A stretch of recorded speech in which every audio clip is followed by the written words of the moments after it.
Oi, gente, tudo bem? Estamos juntos em mais um episódio do podcast do Rap Lago. Vamos mais uma vez juntos discutir infância, adolescência e os principais desafios que nós, família, rede de apoio e sociedade, enfrentamos, nessa tarefa de educar os nossos filhos para o mundo. O Rap Lago tem como essência o cuidar, e não só das pessoas, mas também do meio ambiente em que vivemos, das relações, que se constroem nesse dia a dia de contato com a natureza e também com o outro. Hoje a gente vai conversar sobre as chamadas competências socioemocionais. Eu tenho certeza que você já ouviu falar ali, bem levemente, talvez, ou com mais profundidade. Eu acho que esse assunto já entrou aí no seu radar de alguma forma. Para viver melhor no mundo de hoje, é importante que as crianças e os adolescentes desenvolvam uma série de habilidades específicas, que vão muito além desse acúmulo de informações. Essas habilidades passam por poder se comunicar melhor, se abrir para novas experiências, e acreditar e ser capaz de solucionar problemas, entre muitas outras coisas que a gente vai conversar aqui nesse podcast.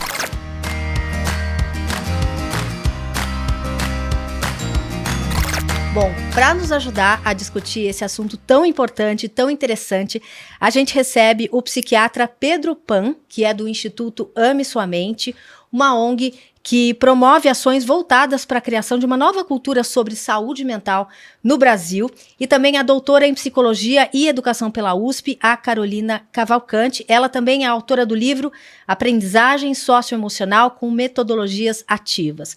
Conduzindo comigo essa conversa, mais uma vez, o diretor do Rap Lago, o Vitor Cunha, que está aqui comigo nessa tarefa de puxar essa conversa com vocês. Sejam muito bem-vindos, é um prazer recebê-los aqui no estúdio. Obrigada, Vitor, por estar aqui comigo. Obrigado, gente. Obrigado a todo mundo pela presença. Alegria estar aqui. Bom, eu queria começar com você, Carol. O que são, afinal, as competências socioemocionais que a gente ouve tanto falar e que é um guarda-chuva, que cabe muita coisa aí embaixo, Seja muito bem-vinda. Obrigada, alegria estar aqui, gente, e falar de um assunto que é essencial quando a gente pensa na formação das nossas crianças, dos nossos adolescentes e nessa futura geração que vai estar aí vivendo os desafios desse mundo tão complexo. Então, quando a gente pensa numa competência, é uma junção de alguns elementos. É aquilo que eu sei fazer e a vontade que eu tenho, a motivação que eu tenho para fazer algo. Às vezes eu sei uma coisa, eu tenho capacidade de fazer, mas eu não estou afim de fazer. Então, quando a gente fala de competências socioemocionais, a gente está falando de competências que têm a ver com aquilo que eu sinto. Então, tem a ver com o meu mundo interior, o afeto, a minha afetividade, mas também tem a ver com a minha relação com o outro. Que limites eu coloco nessa relação, como eu expresso o que eu sinto, como que eu me comunico. Então, por muito tempo, as famílias e as escolas se preocuparam demais com a formação dos filhos, das crianças, voltadas para a área acadêmica. O que meu filho sabe de matemática, português, história, geografia? Será que ele vai se dar bem no vestibular? Será que ele vai ingressar numa boa universidade? Que futuro ele vai ter? Mas quanto mais a gente vê os desafios que a gente enfrenta enquanto sociedade, enquanto família, questões, inclusive, de saúde mental, Eu acho que o doutor ele pode trazer muito dessas informações para a gente. As escolas, as famílias têm falado, nossa, além de tudo isso que a gente sabe que é importante, deles terem, de trazer todo esse conhecimento cultural, histórico, da humanidade e ter acesso a isso, poxa, meu filho ele tem que ser empático, ele tem que sentir compaixão, ele tem que saber tratar os outros com respeito, ele tem que saber expressar as emoções dele, porque se ele não consegue expressar, isso é muito ruim para a saúde mental. Então, ele precisa identificar o que ele está sentindo, ele precisa criar vínculos de confiança, conexões. Então, esse tipo de desenvolvimento, ele é talvez tão importante quanto o outro. A gente ouve muito nas empresas essa história de que você contrata as pessoas pelas habilidades técnicas, sabe programar, sabe falar uma língua, e você demite pela falta dessas habilidades socioemocionais.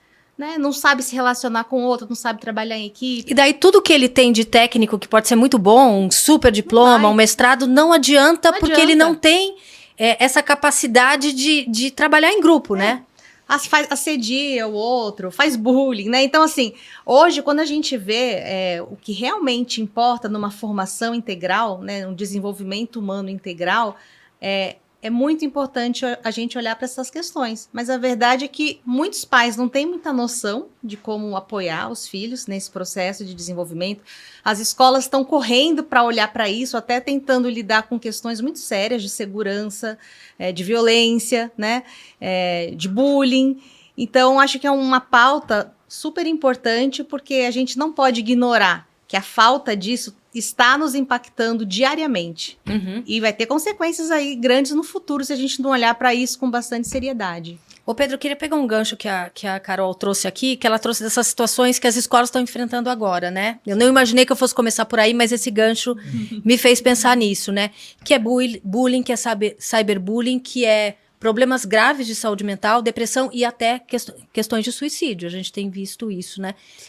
Até que ponto essa essa série de habilidades socioemocionais leva a criança e um adolescente para um lugar tão frágil, né? Que é ter problemas de saúde mental que podem culminar até nessas questões que a gente tem visto. Mais graves. Mais graves de um adolescente tirar a própria vida, né?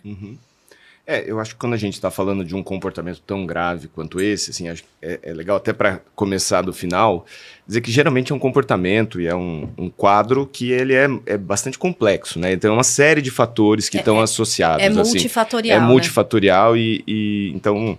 É claro que tem muitas vezes fatores de gatilho, né, como bullying, como algum tipo de discriminação, que podem estar associados, né? Mas a gente está falando de um comportamento que, para entender aquilo, é muito difícil, é um pouco do trabalho clínico e mesmo assim ainda é bastante difícil, que vai da individuação, né, daquela pessoa, daquele jovem. Mas é interessante porque hoje...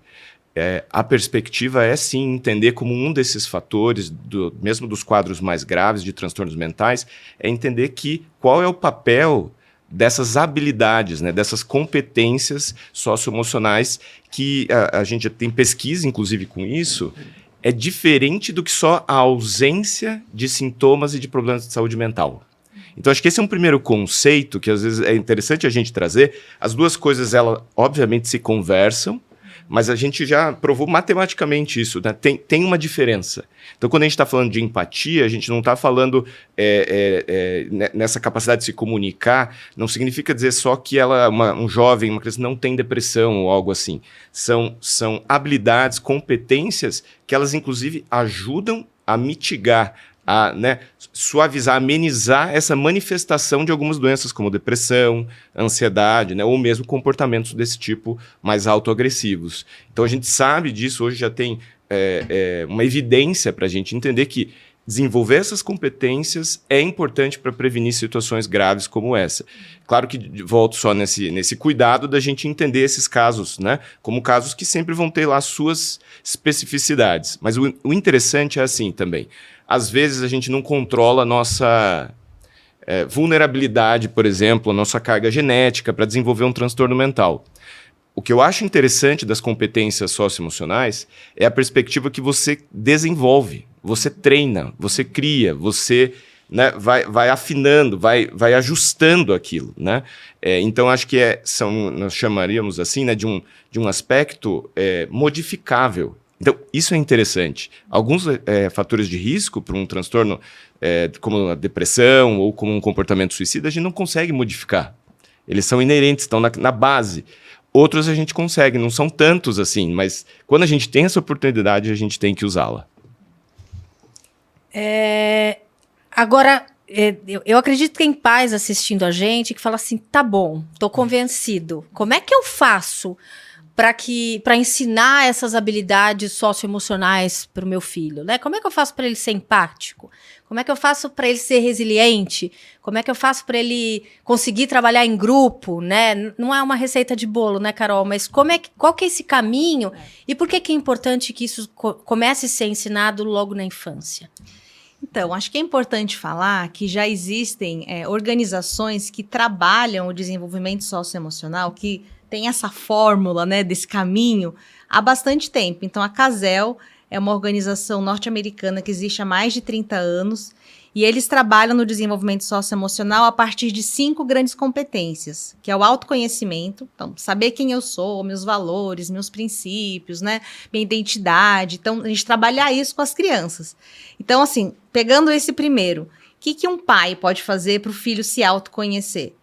Destacar as coisas que ele tem facilidade, né? Nossa, você é uma criança muito amorosa, ou você é ajudador, né? E destacando essas características, dando orientações. Olha, quando você fica com raiva, né? Você às vezes grita, explode, morde o seu irmão. Isso não é um jeito legal, você precisa falar, né? Então, de você ajudando a criança a reconhecer as características inerentes dela e ela perceber que ela pode refinar algumas dessas características e comportamentos que não são desejáveis. Porque se toda vez que um irmão puxa o cabelo do outro, também fala, vocês não têm jeito mesmo, vocês são terríveis, vocês só brigam, é uma falta de educação nessa casa. Ele vai crescendo acreditando que ele é uma criança mal educada, que ele é uma criança que não tem jeito mesmo, né? Então, acho que esse é um primeiro fator. Ele acredita naquilo que os pais falam dele, né? Lógico, ele vai construindo essa identidade, né? Na adolescência isso se firma mais,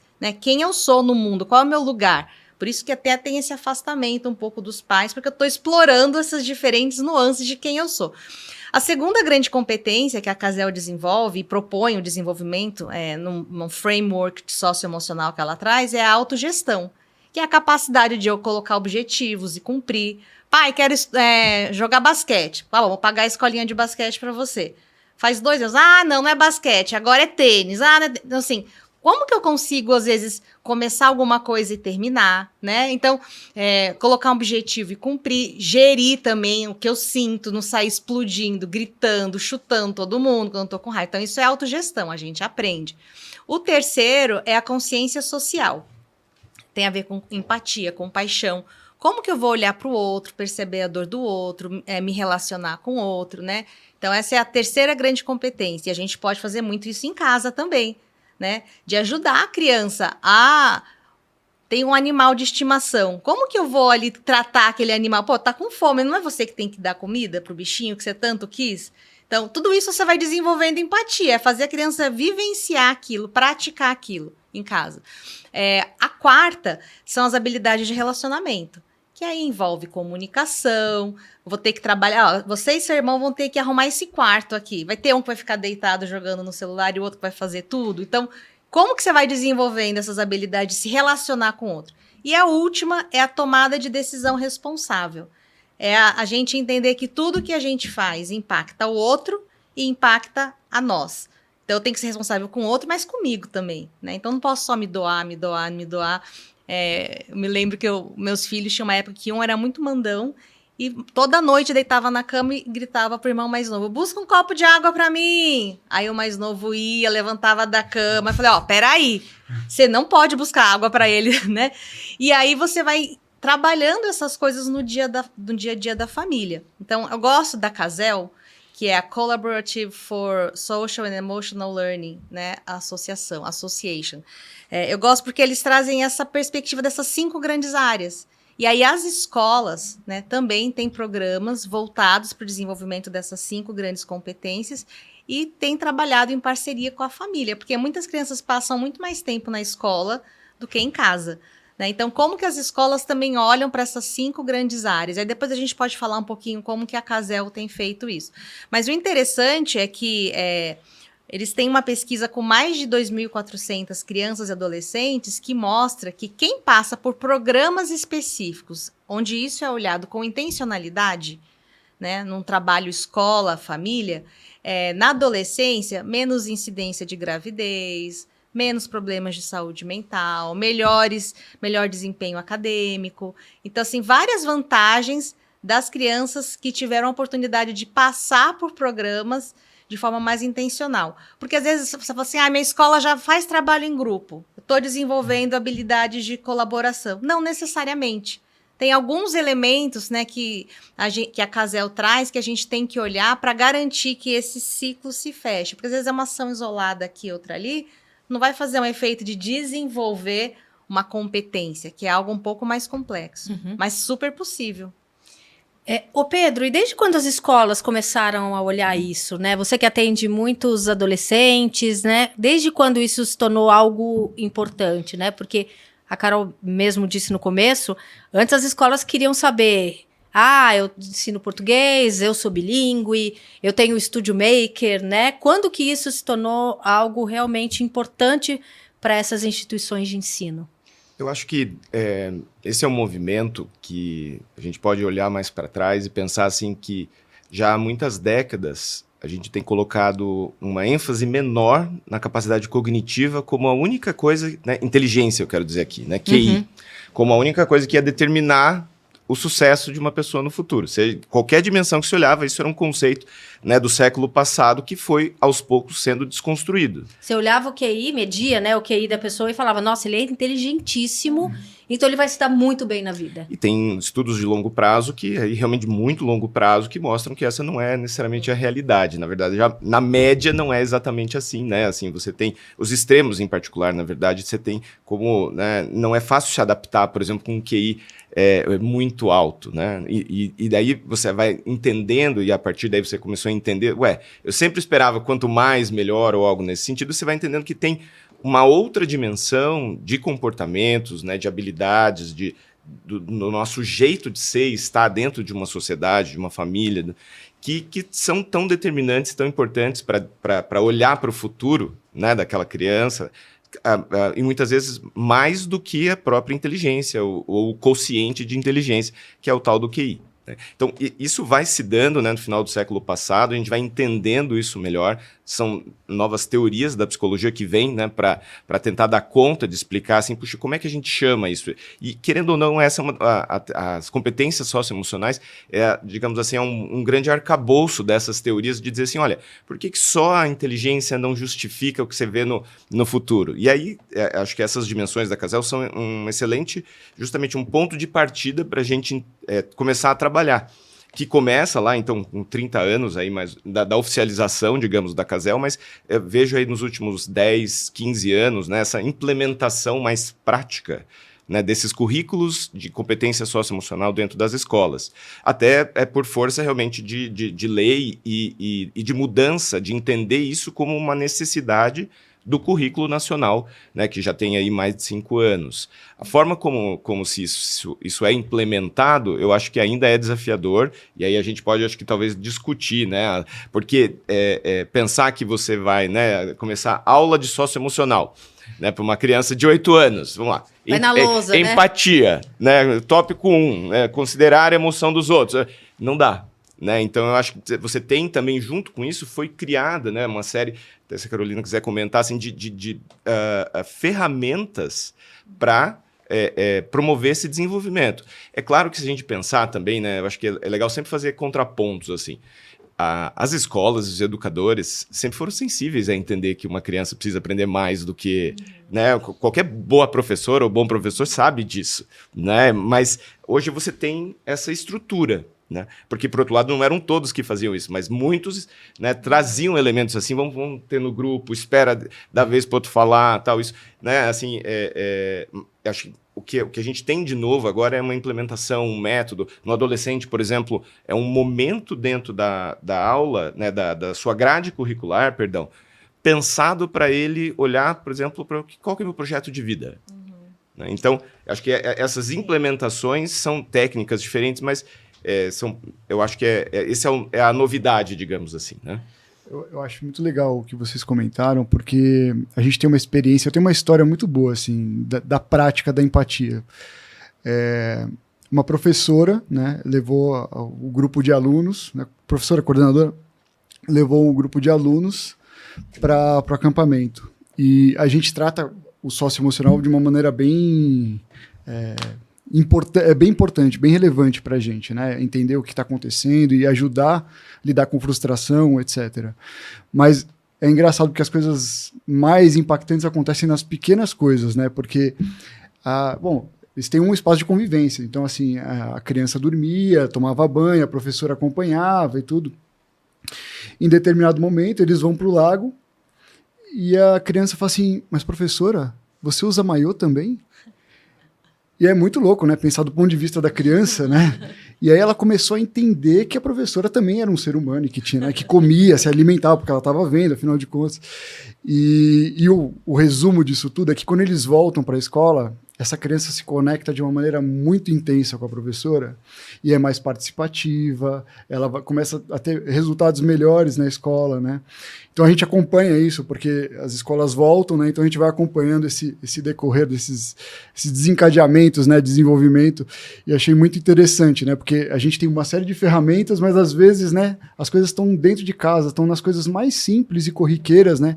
Que a gente está tão preocupado com esse bombardeio de informações, de tentar colocar em caixinhas, que é menos intuitivo, né? Acaba sendo mais fácil a gente ferramentalizar, né? Ô Pedro, você, nessa observação que você tem clínica desses adolescentes que você atende, né? Como é que você vê as competências emocionais para aqueles que, obviamente, têm isso bem trabalhado, ou em casa ou na escola, ajudam eles na vida real, até para superar eventuais dificuldades que se tem no dia a dia, né? Porque todo mundo tem uma dificuldade em algum setor da vida, né? Mesmo as crianças muito inteligentes, né? As crianças com famílias estruturadas, né? Todo mundo tem uma dificuldade, né? Como é que você vê isso para auxiliar esses adolescentes nessas dificuldades que eles eventualmente podem ter, assim, nessa trajetória? Eu acho que dentro dessas dimensões que a gente está conversando aqui, né? O autoconhecimento, né, e essa autorregulação, essa autogestão, são duas dimensões que fazem bastante sentido para a gente lá na clínica. Né, porque são, de novo, competências, habilidades que todos nós, em algum momento, fomos aprendendo e desenvolvendo, tipicamente desde a nossa relação com os nossos pais ou nossos primeiros cuidadores. Né, então, isso se dá desde muito, muito cedo. E aí a importância, isso vai mudando, né, num determinado momento da infância, isso vai também entrando novas referências, sejam os professores, que têm um papel fundamental lá no Instituto Ame Sua Mente. O nosso foco é trabalhar com os educadores, porque eles têm um papel central, né, no desenvolvimento das crianças. Eles têm uma possibilidade de olhar o desenvolvimento de uma mesma criança no tempo. Isso quem está na clínica não consegue muitas vezes, né, para fazer uma avaliação. Então, é um pequeno recorte. O professor, ele consegue olhar e ele tem também uma turma na frente dele. Então, ele pode olhar assim, puxa, ele consegue ver lá assim, quem tem mais e quem tem menos. Quem que precisaria mais, né, dessa habilidade de autorregulação, por exemplo. Porque ele está conseguindo olhar. Inclusive, como essas habilidades estão se dando ali em tempo real, né, na interação com os pares. Mas os pais também, hoje eu vejo que tem nessas duas dimensões que eu acho que são importantes para a clínica, você tem desde, digamos assim, experimentos sociais, todos nós fomos submetidos, que é assistir o filme divertidamente. Então, né, quer dizer, a gente consegue, né, hoje falar mais, trabalhar mais, né, em cima dessa possibilidade do jovem e dos pais terem nomeado emoções. Por exemplo, né? Claro que eu acho que isso é um pouco da crítica, assim, tem que ter um limite, né? Hoje eu tenho filho pequeno, tal, então é super importante. Eles vão lá, em algum momento que eles ficam bravos, eles mudam na parede lá o ursinho pro ursinho zangado, tal, né? E tem um livro que eu leio com eles que é bem interessante, assim, mas tem mais de 50 emoções. Então eu acho que tem um cuidado para que cada um esteja, digamos assim, também no momento do desenvolvimento pronto para receber aquela informação. Sim. Né? Eu acho que esse é um outro ponto. Mas se a gente pensar nomear um sentimento, é uma coisa muito importante. Né? A partir daí, você começa a ter a possibilidade de autorregular esse sentimento. Quer dizer, como que eu posso reagir de um jeito diferente? Então, acho que esse é o ponto, assim, de quem consegue esse trabalho, né, quem consegue desenvolver isso bem, consegue lidar melhor com as emoções negativas depois. Eu não acho que isso necessariamente significa, para todos os casos, ter menos emoções negativas. Mas nós estamos falando de conseguir identificar e lidar com aquilo. Aliás, todo mundo vai ter emoções negativas, é importantíssimo. Né? Mas e para frente, se isso não está bem desenvolvido, isso também é possível se desenvolver como é numa terapia. Né? O que a gente está fazendo também, além de várias outras coisas dentro de um tratamento psicológico, né, ou psicoterapêutico, se não trabalhar esse autoconhecimento e trabalhar a autorregulação. Então, por isso que eu acho que tem muitas dessas dimensões estão muito, muito ligadas com saúde mental também. Carol, os professores estão prontos para essa conversa? Então, eu trabalho há muito tempo com metodologias ativas de aprendizagem com escolas, né? Então, formando professores para dar aulas mais dinâmicas, trabalhar com projetos, seminários, trabalho em grupo, né? Então, como a gente dinamiza? Na pandemia, quando foi tudo para o online, né? Eu recebi muito convite para trabalhar isso nas escolas. E foi me mobilizando muito perceber pessoas extremamente exaustas, ansiosas, quase ali num burnout, né? Dando aula para alunos com câmera fechada, que também estavam na mesma situação, e isso me levou a escrever esse livro, né, de aprendizagem socioemocional. Porque eu acho que muitos professores, e tem até uma pesquisa que o Instituto Ame Sua Mente fez, onde muitos dos professores, ali no finalzinho da pandemia, consideravam que a sua saúde mental não estava boa, né, que eles estavam ali com uma ansiedade altíssima, muito exaustos. Então, assim, professor já tem muitas coisas no seu pratinho para lidar. E aí, poxa, agora ainda tem que ser psicólogo, né? Agora ainda tem que também olhar para questões que nunca foram minhas. E agora a escola espera que eu seja capaz de fazer isso. E que muitas vezes nem aprendeu na faculdade, dependendo da não tá dando época conta nem dele. Da época de formação, Não, e que isso não era uma questão. Tem professores que estão no mercado há 30, 40 anos, né? Então, assim, não tô dando conta nem de mim, né? Uma vez a gente foi fazer uma formação de projeto de vida com professores da rede pública. E aí, no final, a gente explicou o que era projeto de vida, como ajudar os jovens e tal. Era um grupo ali de formadores. E no final, o professor cadeirante falou assim, gente, eu não sei qual que é o meu projeto de vida, eu tenho que ajudar um adolescente a descobrir qual que é o dele, né? Então, assim, eu acho que, e é isso que eu sempre falo para as escolas e também para os pais, ninguém é capaz de dar aquilo que não tem. Então, se é importante que a criança, que o jovem tenha autoconhecimento, tenha autogestão, autorregulação, você, educador, você, gestor escolar, olha primeiro para o seu grupo de educadores e ajuda essas pessoas a olhar para essas questões delas mesmas, né? Porque se eu tenho um pouco mais de consciência e passo por esse processo, às vezes não dá para todos os professores terem acesso a uma terapia, psicoterapia, né? Mas às vezes a gente pode abrir na escola espaços para conversar sobre essas questões, né? Às vezes a escola pode aplicar alguns questionários, fazer algumas dinâmicas de autoconhecimento. Então, quando a gente fala o como, eu acho que assim, aplica para o professor aquilo que depois ele pode aplicar para a criança.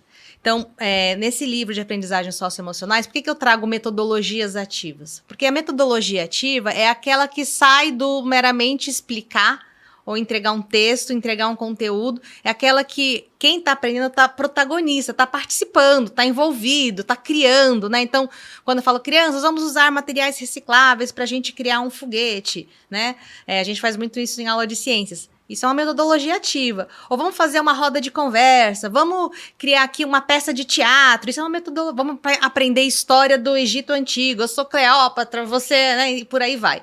Então, como que a gente usa esse tipo de metodologia para fazer com que as pessoas possam viver experiências que vão desenvolvendo aos poucos essas competências? Então, a gente pensa muito nisso para o aluno, mas a gente pensa muito pouco para o educador.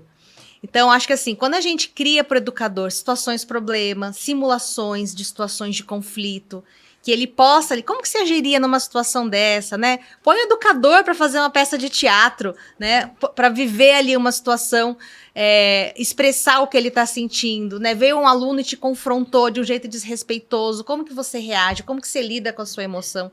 Você vai fortalecendo esse educador, porque a gente não aprende só na infância e na adolescência, a gente aprende a vida toda. Uhum. Você está fortalecendo essa pessoa para que na hora que o negócio esquentar ali no dia a dia da escola, ele conseguir, no mínimo, ter um pouco mais de consciência ampliada ou de repertório para decidir, nossa, aqui eu vou precisar chamar a coordenação, não, aqui eu consigo resolver sozinho, não, aqui eu vou ter que chamar a família, não, aqui eu vou ter que encaminhar para um psicólogo, né, ou para um psiquiatra. Então, esse repertório, ele vai construindo.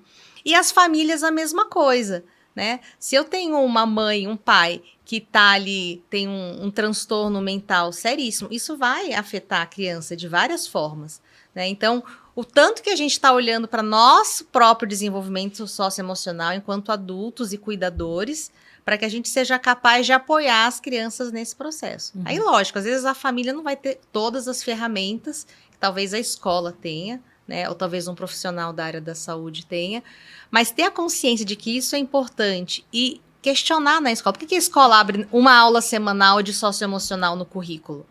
Porque é um jeito de talvez precisar fazer uma pausa para botar todo mundo num círculo e conversar sobre coisas e olhar para questões e pensar em projetos talvez que vão apoiar a comunidade, que vão ajudar essas crianças a olharem para o mundo, para além ali daquela pequena bolha onde elas estão inseridas.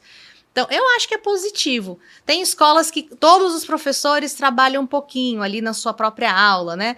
Mas, assim, ter esse espaço intencional, eu acho que é positivo. Porque aí você pensa num currículo, e aí, de acordo com a faixa etária, uma criança de 3 anos não é capaz ainda de sentir empatia. Ela não está desenvolvida, né? Piaget fala que lá por 8 anos que a criança começa a ter a capacidade de ser empática. Aí a criança de 2 anos puxa o brinquedo da outra mãe e fala, ai, meu filho é tão egoísta. Cara, ele não tá pronto ainda, né? Ele vai amadurecer.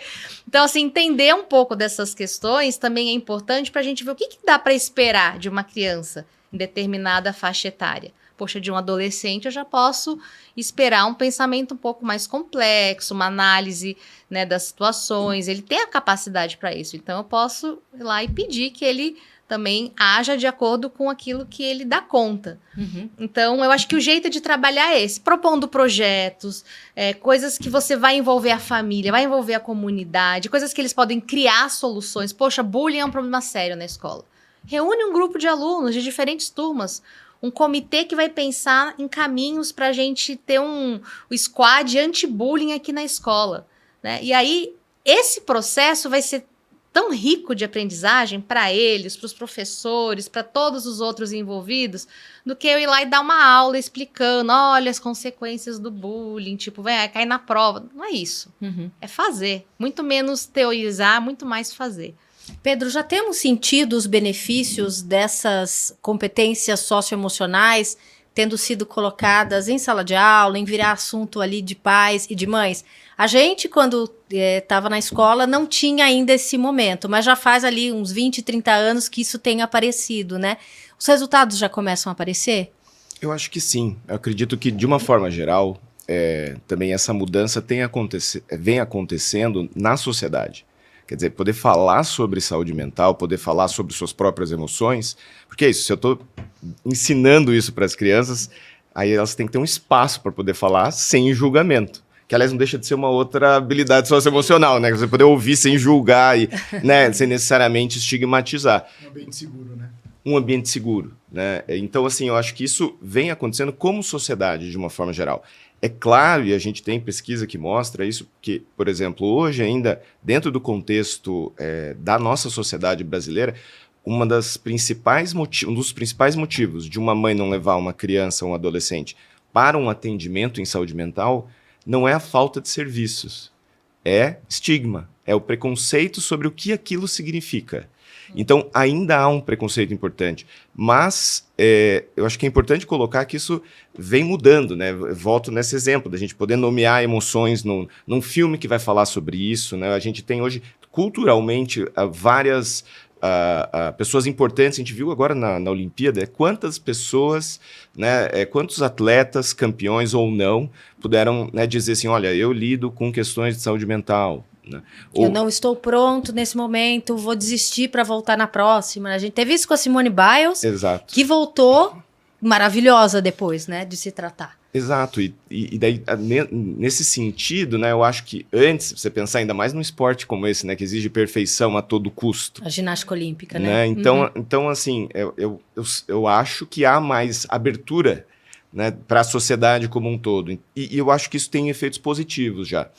E talvez, pensando numa camada mais com condições materiais melhores, talvez, por exemplo, você já comece a ver uma chegada mais cedo, né? Jovens não sofrendo tanto antes de chegar a um tratamento especializado, por exemplo. Né? Não demorarem tanto para trazer um assunto difícil para os seus pais, para conversar, até porque são os mesmos pais que já falaram que, né, a palavra ansiedade, que já falaram a palavra depressão, do que já falaram, né, falaram mais dessas emoções já desde de fase. Como a gente estava conversando, já leram um livro lá que dá um nome, diz o que é raiva, e que raiva é um sentimento, e viram no filme a raiva explodindo, né? Então acho que hoje você tem uma linguagem, né, que está mais dentro da sociedade. E as pesquisas têm mostrado resultados positivos dessas habilidades socioemocionais sendo aí aplicadas nessas gerações mais jovens? Sim, então você tem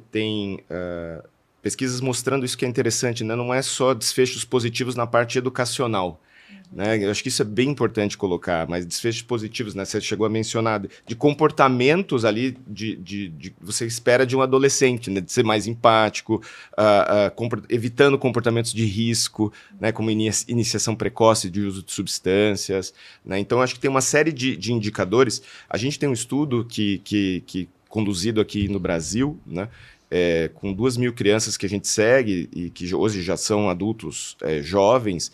E o que a gente conseguiu mostrar, por exemplo, nesse sentido, é que quem tinha mais desenvolvidas essas habilidades socioemocionais tinha um melhor desempenho acadêmico, de fato, na adolescência, em comparação à infância e adolescência. Mas o mais interessante é que quem tinha essas habilidades mais desenvolvidas, ela compensava também dificuldades de outros campos. Seja nessa questão mais cognitiva, seja, por exemplo, na questão de próprios problemas de saúde mental. Então, eles vão equilibrando para você ter o mesmo, né, o mesmo desfecho positivo, por exemplo, na educação. Então, de repente, o aluno não era o melhor da sala, né? Tinha dificuldade em matemática, tinha dificuldade, sei lá, em física, e ele com essas habilidades socioemocionais ali tinindo, isso ajuda ele a ser um melhor estudante, por exemplo. Por exemplo, um melhor estudante. E vamos pensar isso na prática, né? Imagino lá, vocês devem ter exemplos disso acontecendo, né? Que é alguém que, por exemplo, não está indo tão bem, está com a nota mais ou menos, mas sabe pedir ajuda, né? E sabe se colocar numa posição de, puxa, eu preciso pensar como é que essa pessoa que tem uma habilidade que eu não tenho, né? Como é que ela pode me ajudar? O que eu posso trocar nesse sentido, né? De colaborar? Então, eu acho que isso a gente consegue pensar que a pesquisa assim, mostra uma coisa prática mesmo, né? Uhum. De fato que acontece bastante, assim, as escolas têm procurado a gente há algum tempo já, com muito foco em desenvolvimento socioemocional. Mas assim, como um princípio da escola, e com diretrizes e com metodologias. O REP como um aliado da escola nesse processo. Isso, porque no final das contas eles estão num ambiente totalmente diferente, né? Em meio à natureza, né? Socializando, também com outros adultos de referência, às vezes com faixas etárias diferentes. E eles precisam aprender a lidar com tudo isso. Um exemplo bem legal, assim, que a gente acabou adaptando, né, as nossas temporadas, as férias escolares, a gente recebe as crianças e, periodicamente, a gente faz rodas de conversa, que é um ambiente seguro, onde todo mundo pode falar o que está sentindo e não vai ser repreendido, não vai ter bullying, né, porque a gente controla tudo isso, a gente deixa eles à vontade, e magicamente muda a dinâmica do chalé, muda o convite para o amiguinho que era mais introspectivo, né? Então, assim, é engraçado que quando a gente deixa eles no ambiente deles, entre eles, acontece um ecossistema ali e tudo funciona, né? Uhum. Então a gente cuida, né, para que, né, não tenham excessos e tudo mais, mas assim, isso é um fator que mudou bastante para a gente, assim, em termos de feedback de pais, né, até alguma coisa que foi mal interpretada por uma criança e ela conta uma história em casa, fala, olha, fulaninho mexeu comigo e tal, e no final das contas não era bem isso, né? Mas se tem esse espaço que ele pode falar lá, ele entende ali mesmo, ele consegue superar aquela frustração, né? E às vezes vira até amigo, né? Então, assim, a gente tem visto bastante avanço, porque as escolas já estão tratando isso de alguma maneira. Então, eles já estão mais acostumados a expor esses sentimentos, nomear, né? Então, ficou bem mais fácil. É uma coisa nova, não é uma experiência nova, né? Exatamente. Eles já trazem isso da escola, né? É. Agora, Carol, pessoas que nem nós, que nunca tivemos isso na escola, conseguimos aprender essas habilidades socioemocionais na vida adulta? Nossa, com certeza. A gente não só consegue, como a gente precisa buscar esse tipo de aprendizagem a vida toda, porque isso vai facilitar muito a nossa vida em vários âmbitos, né? Nas relações familiares, nas relações de trabalho, né? E as empresas, elas investem forte no desenvolvimento de várias dessas competências, de colaboração, de tomada de decisão, né? A gente ouve muito falar hoje de segurança psicológica. Quem é líder tem ali uma responsabilidade, né? Pelo seu time. Tem uma pesquisa bem interessante feita pela Google por bastante tempo, onde eles queriam descobrir como que um time de trabalho realmente dava certo. Quais eram os elementos que faziam com que um time de trabalho realmente funcionasse? Qual era o segredo desse sucesso, né? E eles tinham várias hipóteses. Putz, será que é a formação acadêmica? O pessoal que foi para as melhores universidades? Não, não era isso. Será que é aquele grupo que as pessoas são amigas fora do trabalho, né? Uma vai na casa da outra? Também não era. Eles foram buscando hipóteses, né? Será que são pessoas de perfis diferentes? Não, não era. No final, eles descobriram 2 elementos que fazem com que um time dê certo trabalhando junto. O primeiro fator é, de fato, tempo de fala. Grupos onde as pessoas tinham equidade no tempo de fala. Não tinha só uma pessoa que monopolizava ali o espaço do tempo da fala. Todo mundo tinha possibilidade de falar com mais ou menos um tempo equiparado. E o segundo fator era essa sensibilidade com a emoção do outro. De perceber, poxa, essa pessoa está num momento de luto. Perdeu alguém da família, ou sei lá, morreu o cachorro, o pet. Então, eu vou te dar seu espaço. Ou eu percebi que alguém estava muito empolgado e ficar feliz junto, né? Por uma venda, um sucesso. Então, esses 2 fatores foram elementos que fizeram toda a diferença para que esses times tivessem uma performance altíssima. Então não dependia de onde tinha se formado, que mestrado foi feito, não. Qual o projeto de doutorado. Nada disso. Eram essas coisas. Mas isso são coisas que a gente aprende. Porque muitas vezes a gente não aprende assim, do ponto de vista socioemocional. Porque ninguém ensina pra gente a olhar pro outro e perceber se o outro tá bem ou mal. Que é uma coisa muito intuitiva. E respeitar o espaço do outro.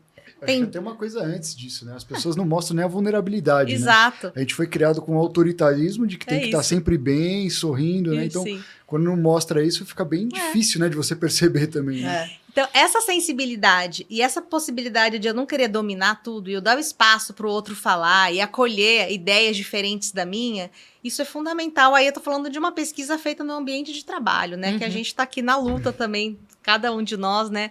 Lidando com os desafios do mundo do trabalho. Então, assim, lógico que você trabalhar, por exemplo, com autoconhecimento. Eu posso pagar uma terapia. Eu recomendo, todo mundo devia fazer terapia. Devia vir na cesta básica, fase, vale terapia junto com arroz, com feijão, né? Mas às vezes não dá pra pessoa, ou a pessoa nem tem essa consciência, ou realmente acha que terapia é coisa de maluco, né? Tem gente que, né, fala que isso. Ainda acha que isso. Ainda acha isso. Mas aí, lá no ambiente de trabalho, a gente propõe uma dinâmica de história de vida. Aí a gente vai lá dar 10 minutos para cada pessoa pegar, traz umas fotos de momentos marcantes da vida, senta, faz lá um infográfico dos momentos de muita alegria, momentos de muito desconforto na vida, faz lá uma linha do tempo. A gente propõe isso para os alunos também. E aí, depois disso, a gente faz... Para você apresentar isso para o seu colega, para ele te conhecer? E a gente trabalha em trios. E aí eu apresento esses highlights da minha história de vida. E aí as outras 2 pessoas que ouviram vão falar o que eles admiram na minha história e em mim. Depois disso. É muito potente, porque às vezes a pessoa vai admirar algo em mim que eu nem sabia que era uma potência minha. Nossa, você é muito resiliente, tipo... Né, você lutou contra um câncer. Tipo, nossa, você é uma pessoa doce, você é uma pessoa amorosa, você é uma pessoa... E aí, isso é um jeito de você se autoconhecer, né? O Carl Rogers fala isso, você às vezes se conhece pela lente do outro. Social também é um indicativo de quem você é. Então, você faz isso, aí o outro vai, conta dele, os outros 2... Então, a gente faz esses tipos de dinâmica que ajudam adultos a se autoconhecerem, não necessariamente num consultório, mas, assim, às vezes... Tem, lógico, milhares de testes de personalidade, né, de valores. No mundo profissional, a gente consegue ver, eu sou um profissional que valorizo mais a liberdade, a criatividade, talvez eu tenha que ser um empreendedor. Não, eu sou um profissional que valorizo as âncoras de carreira, né, esse teste. Eu valorizo mais a estabilidade, talvez eu preciso prestar um concurso, porque tem mais a ver com aquilo que eu busco. Então, tem várias coisas que a gente vai descobrindo e que a gente tem que ser adulto mesmo para conseguir entrar nestas dimensões do autoconhecimento. E lógico, autorregulação e todas as outras, né? Autorregulação. Quanto tempo eu gasto no meu celular de noite, vendo um monte de coisa, poderia estar jantando com meu filho e ele tá ali assistindo desenho, porque eu tô aqui, sei lá, nem tô fazendo nada, tô exausto, eu quero ficar no Instagram, eu quero ficar na rede social, né? Vendo jornal aqui no celular. Então, essas coisas a gente consegue ir desenvolvendo e melhora muito a nossa qualidade de vida. Quantos adultos têm problema de saúde física? Porque não consegue separar ali 1 hora, 20 minutos por dia para fazer uma caminhada, né? Tudo isso tem a ver com competência socioemocional. Então... Ô Pedro, e a conta de nunca, né, de algumas gerações nunca terem pensado nisso com seriedade, você acha que chega nos consultórios de psicólogos e psiquiatras também, em alguns comportamentos, em algumas dificuldades da vida? Acho que nessa mesma linha, né, do quanto a gente consegue perceber nossas próprias emoções para o nosso campo, né, que é uma área diferente dentro da medicina, né, você tem essa dificuldade de buscar uma ajuda quando você não consegue identificar que o que você está passando é de fato um problema, número 1. E aí você tinha comentado, né, assim, que eu posso falar desse problema. Então, esse efeito geracional é interessante, né? E eu acho que, para dar uma perspectiva otimista, isso tem mudado. Né? Eu acho que muito, né, por ações como, né, introduzir, pensar em competências socioemocionais. De novo, eu acho que isso hoje, né, a gente tem, digamos, um nome mais bonito para dizer, né, tal. E tem, mas quem não vai lembrar de uma professora lá que te ajudou a conter tua ansiedade antes de uma prova, porque ela percebeu que você estava assim, e ela, de repente, nomeou aquilo, ou te trouxe uma intervenção, né, que te acalmou ali naquele momento. Né? Então, eu acho que muitos desses conceitos, eles estavam aí. O que é interessante é que agora a gente tem maneiras de trabalhar. Você vê, olha que legal, né? Quantos métodos diferentes aí que a gente pode pensar para um adulto desenvolver, por exemplo, essa capacidade. Eu tenho uma experiência vivida, assim, de uma situação, de uma dinâmica desse tipo, assim, que basicamente era, coloque no seu nome aqui, trabalhando justamente na ONG lá, né? A maneira como você gostaria de ser chamado. Aí eu percebi que eu chamava as pessoas de um jeito que muitas vezes não era o jeito que elas gostariam de ser chamadas, as pessoas com quem a gente trabalhava. E até uma coisa tão simples, né? Então eu acho que essas intervenções, né, e o que eu acho que é a vantagem, né, você pensar, por exemplo, dentro de um trabalho como vocês fazem com adolescente, com criança, a janela ali de mudança, de aquisição, a possibilidade de aprender essas coisas, daquilo ser transformador, é muito grande. Então, acho que é por isso também que a gente fala muito de intervenção precoce, quando a gente está falando, né, de identificar cedo, né, quem tem problema e precisa de ajuda. Porque a adolescência, né, o final da infância, a adolescência e o início da vida adulta são momentos muito, muito importantes. Assim, por exemplo, tem um conceito, né, que para mim faz bastante sentido, que você, por exemplo, perder um ano por conta de uma situação, de uma depressão grave, eu realmente acho que é diferente com 40 anos do que com 15. Né? Você tem uma série de coisas acontecendo do desenvolvimento. É péssima nos dois cenários. Né? Mas você deixa de adquirir, né? Então, eu acho que a gente tem que investir realmente nessa faixa etária para desenvolver. E daí eu acho, voltando à tua pergunta, assim, que é muito comum nos mais velhos a gente ver esse tipo de negação ou essa possibilidade de não falar, né, assim, de 40 anos para cima, né? Por exemplo, tem questões sociais importantes nisso também, né? O homem, por exemplo, tem muito mais dificuldade de falar sobre isso, né? Por outro lado... Durante décadas não foi nem permitido, né? Para que os homens mostrassem suas fragilidades, então, não sofrem. Igual esse choro, né? Exato. Então, eu acho que são mudanças aí que a gente pode pensar que tem elementos culturais que a gente tem que romper barreiras, mas vejo que as novas gerações vêm com ferramentas novas. Agora, ao mesmo tempo que as novas gerações têm todo esse privilégio disso estar sendo discutido nas escolas, muitas vezes dentro de casa, a gente tem a tecnologia que também está fortemente atuando sobre essas gerações mais novas, que são as redes sociais, né? Tem o Instagram, que você falou, tem o TikTok. Isso faz uma força contrária a esse avanço? Como é que você vê isso, Carol? Olha, era difícil ser adolescente nos anos 90, né? Quando eu era adolescente. Não era fácil. Você sabia quando tinha uma festa e talvez você não foi convidado, ou sua mãe não deixava você ir por N motivos.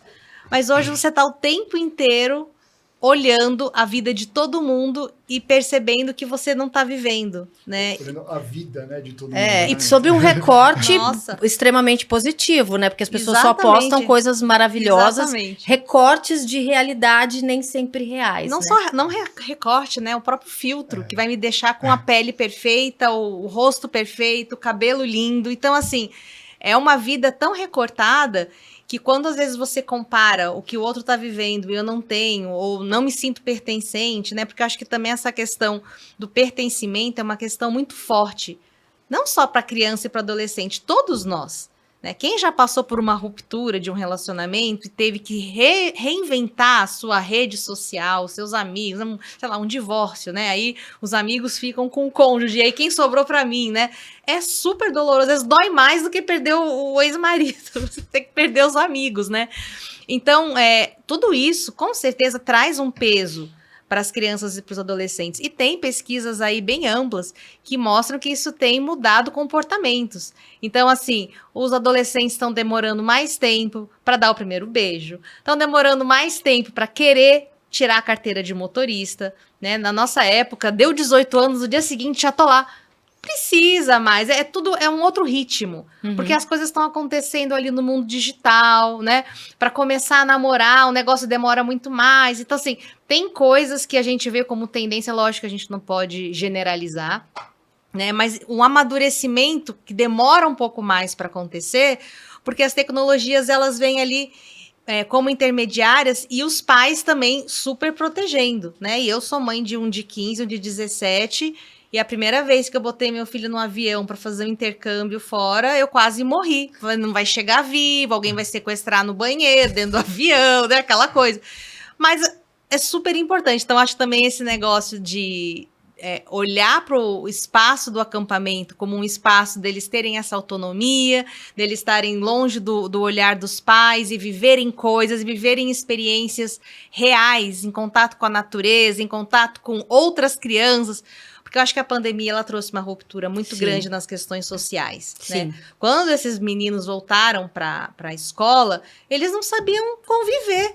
Era cada um no seu celular. Então, foi um trabalho muito intenso que as escolas fizeram. Ainda estão fazendo, ainda estão né, fazendo Carol? de vamos conversar. Olha no olho, né? Vamos pensar em alguma atividade, vamos pular corda, vamos brincar, vamos...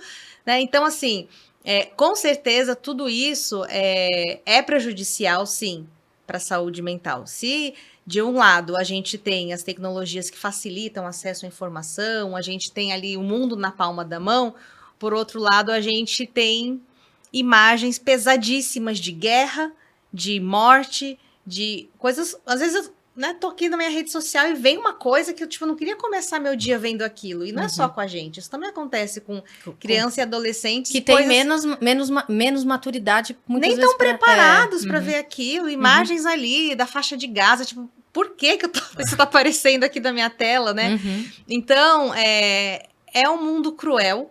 Que às vezes ele fica muito estampado, muito cedo, muito rápido, sem falar de pornografia e outras questões assim que podem, né, são seríssimas, dependendo da faixa etária, acho que em qualquer momento a gente tem que estar atento a isso. Então, assim, essa capacidade de falar o que sente, de expressar, pedir ajuda, né, e da gente estar muito atento também, se o nosso filho, às vezes, está com um comportamento ali de dependência daquilo. Às vezes é preciso a gente ter intervenções mesmo enquanto pais. Né? Eu já vi pais que, tipo, pegaram o PlayStation e tiraram da casa, porque o adolescente ficava de madrugada escondido, jogando, começou a piorar as notas, ficou mais irritado, né? Parece que tá tirando ali uma droga. Aí é aquele escândalo, aquela coisa. Então, a gente não pode fingir que isso não tem impacto. Tem. Pedro, como é que você vê isso, né? Por um lado, tem esse ponto positivo que você, né, bem pontuou, de crianças que sabem nomear o que sentem, que ouvem falar da importância, né, de ser empático e tudo isso que a gente conversou, mas ao mesmo tempo sendo pressionados por uma tecnologia que não tinha na nossa época, né? Eu estava pensando um pouco aqui, enquanto a gente estava conversando, que essa última fala, então, de que está melhorando, as gerações podem falar mais, mas, por outro lado, né, então, por que está aumentando tanto a ansiedade, depressão, principalmente nos mais jovens, né? Tem evidências que parece que, de fato, é isso mesmo, né? De fato está aumentando. Agora e ao mesmo tempo a gente está falando, poxa, eles estão podendo falar mais sobre isso, né? Será que tem uma relação também com o fato né, dos jovens, dessas jovens conseguirem ter entendimento melhor e por conta disso eles vão falar mais sobre isso, né? Mais consciência. Só que tem outros dados que mostram que não é só o que elas estão falando sobre ansiedade e depressão, tem desfechos, assim, né? Quer dizer, marcadores de entradas num pronto-socorro por conta de alguma coisa, né, negativa que aconteceu, de problema de saúde mental, isso também vem aumentando. Então não é só... A gente tem que pensar que as telas, de fato, é um fator de risco novo, que a gente não conhecia, pelo menos não dessa forma. Uhum. E daí eu acho que tem um trabalho aí que a gente está aprendendo ainda a dar esse limite, como a gente está aprendendo para a gente mesmo. Eu acho que exageros, de fato, eles precisam ser muito pensados. Mas a gente, como sociedade, também vai entendendo isso melhor, vai pensando em qual é o equilíbrio que a gente quer, né? Como qualquer tecnologia ou ferramenta nova que surgiu, né, nos nossos, né, nesses últimos anos, né? Nós não fomos tão impactados, né, pelas telas de celular, mas... A televisão foi introduzida, né, no metade do século passado na casa das pessoas e modificou a forma como as pessoas também se conversavam, se colocavam. Depois veio uma televisão para cada quarto. Então isso também promoveu mudanças, né? Então eu só acho que, de fato, né, a internet hoje dessa maneira, as redes sociais, etc., elas me parecem que é uma inovação potencialmente maior, por conta desse elemento, por exemplo, de que você... um bullying ou uma tiração de sarro não fica mais no contexto de uma sala, fica no contexto de uma escola, de uma cidade, né? Então, acho que tem elementos aqui que nós estamos aprendendo e claramente identificando que alguns precisam ser controlados, né? Eu acho que os pais, nesse sentido, do mesmo jeito que eles cuidam e dão limites para uma série de outras ferramentas, né, e situações que os seus filhos são expostos, a gente está aprendendo que eles precisam dar limites muito, muito parecidos e entender o que está acontecendo também dentro dessa vida digital. Eu acho que isso é o que está aí, né? São as ferramentas, quem sabe qual vai ser a próxima. Uhum. Mas nós vamos ter que lidar de uma maneira responsável e pensar, acho que todos, né? Porque também tem outros elementos, assim, quem critica muito isso, fala, não, deixa livre brincar, tal, que eu acho que é super importante. Mas em qual contexto eu vou dizer assim, saia da tela e vai para a rua jogar bola? Quer dizer, a gente que mora, né, vamos pensar em outros elementos, né, materiais aí da nossa sociedade. Dá para fazer isso hoje em dia? Quem que consegue, então, mandar o filho pro clube para passar lá a tarde inteira brincando, né? Então, eu acho que a gente tem que ter um cuidado pro outro lado desse olhar também não virar um olhar de julgamento para daqui a pouco todo mundo que dá um celular ou um tablet numa mesa de restaurante, não ter todo mundo olhando do lado lá, os pais, como se estivesse dando um cigarro, né? Eu acho que pode fazer tão mal quanto cigarro, não sei, mas eu acho que a gente tem que olhar para isso de um jeito mais empático também, entendendo, né, o que são as ferramentas de cada um e evitar também os extremos. Eu vi na verdade, só queria acrescentar uma coisa que eu acho que é muito interessante, porque acho que na nossa época a televisão era uma que ficava na sala, todo mundo se reunia em volta dela e assistia a mesma coisa, então assim, você podia estar entediado, mas você tinha que assistir o que todo mundo estava assistindo. E hoje você tem o fator de que todo mundo assiste o que quer, na hora que quer, né? Cada um no seu lugar ali. Então, acaba meio que minando essa socialização de família e essas negociações, né? Poxa, vamos assistir agora, né? Acho que tinha uma coisa, uma interação ali que hoje não existe mais, né? Porque você não é obrigado a assistir o Jornal Nacional junto com seu pai na hora do jantar, né? Bom, a gente já está indo para o final. Eu queria pedir as considerações finais, Carol. Eu queria que você falasse um pouquinho, né, para essa audiência que está assistindo a gente, para os pais, né, que assistiram aqui essa conversa, qual é a sua mensagem final sobre esse assunto? A gente está vivendo num momento muito complexo da humanidade, né? A gente passou por uma pandemia. Eu acho que todas as nossas crianças e adolescentes foram impactadas de uma forma muito profunda. Eu acho que a gente vai descobrir os resultados disso mais para frente, né? E acho que a gente tem falado muito dessas questões de saúde mental e apresentando a aprendizagem socioemocional como um caminho para a gente prevenir. Né? Ninguém quer que o filho tenha um transtorno de ansiedade ou que um filho fique deprimido. A gente quer que a criança viva uma infância boa, feliz, mas a realidade está posta e essas coisas acontecem. E às vezes a gente não está nem disposto a enxergar, né? Então, o que eu diria para os pais, para os educadores que estão assistindo a gente primeira coisa, olhem para si mesmos. Será que vocês precisam de ajuda? Será que vocês precisam de um apoio para estar bem, para se cuidar? Porque depois você consegue ali apoiar essas crianças. E o segundo ponto que eu queria terminar dizendo o Durlac, ele fez uma pesquisa bem extensa para ver o que realmente fazia efeito para que a gente pudesse desenvolver. E ele descobriu alguns fatores. Primeiro, tem que existir intencionalidade. E a gente tem que falar. Então, assim, olha, a gente vai trabalhar aqui em casa essa semana a empatia. Então, a gente vai pensar em ser mais empático um com o outro. Na outra semana, a gente vai focar na autorregulação. Então, não é só vocês, crianças, que tem que desligar o videogame. Eu e o papai, a gente também vai...